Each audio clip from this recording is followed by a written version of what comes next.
هذه الضغوطات التي يتعرض لها الصحفي أو الإعلامي في حالة الاستقطاب التي تحدثنا عنها، أيضا هناك ضغوطات أخرى يتعرض لها من داخل الدولة من قبل الأجهزة الأمنية. أصبح هذا الصحفي له سقف معين في إطار الحديث عن المعلومة، لا يخرج عن الخطوط الحمراء. إلى أي مدى هذا يشكل ضغطا كبيرا بات على الصحفي أو الإعلامي في الدول العربية؟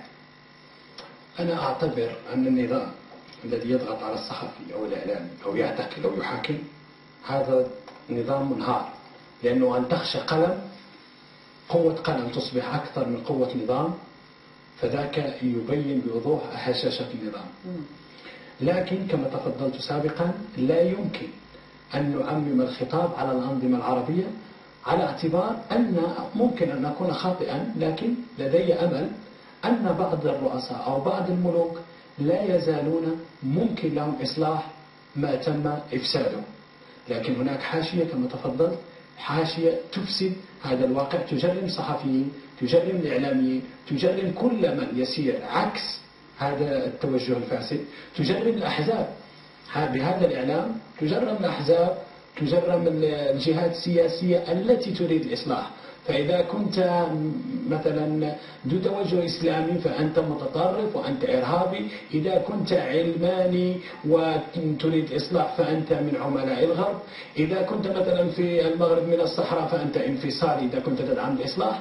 كل هذا الخطابات الفضفاضة آن الأوان أن تكون لهذه الأنظمة العربية يعني إرادة حقيقية في الاستماع إلى شعبها. في مثلا في الجزائر في أحداث غرداية، وفي المغرب في احتجاجات مدينة كلميم، كان هناك احتجاجات في كلا البلدين. الإعلام الرسمي المغربي والإعلام الرسمي الجزائري كان يتراشق مع بعض في موضوع آخر، يعني different subjects، يعني في نقاش آخر من أجمل هذا الشعبين.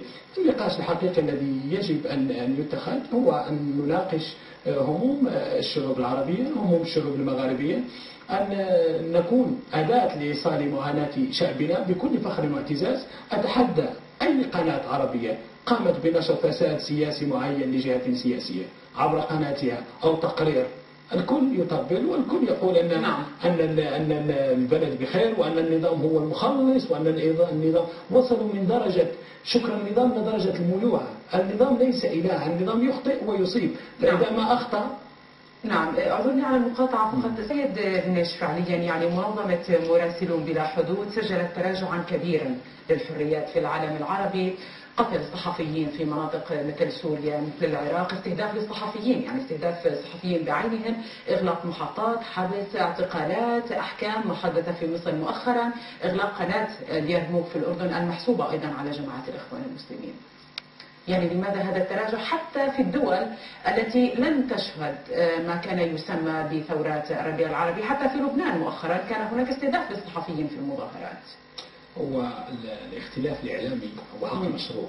أن أختلف معك سياسيا أو إعلاميا أو أرى أن طريقة التسيير يجب أن تكون هذا حق يعني حق شرعي، حق كوني، لا يمكن أن يجادل فيه إلا إنسان لا يرى من السياسة أبعد من ظل قدميه.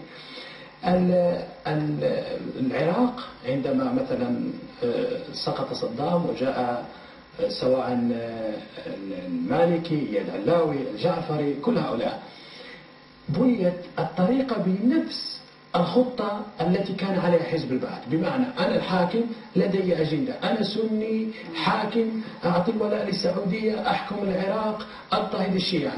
جاء المالكي أنا شيعي أضطهد السنة، أعطي الولاء لإيران. إذا أمام هذا يعني نحن لا نريد تغيير من أجل يعني أن تكون كأحد يستنسخ يعني الوثائق. لا نريد تغيير الأسوأ بالأسوأ لا، نريد تغيير فكر. ما يحتاجه العالم العربي اليوم هو إلى تغيير فكر. إذا لا يمكن أن تغير نظام في دولة وتحافظ على نفس الآليات التي كان يعتمد عليها نظام الحكم السابق. نظام جديد وطريقة حكم الشعوب جديدة، لأن الشعوب العربية هي تغيرت، شئنا أم أبينا، رفضنا النظام أو طبقنا للنظام. إذا الأنظمة التي لا تزال موجودة على الساحة السياسية العربية عليها أن تتغير هي، لأن الشعوب تغيرت.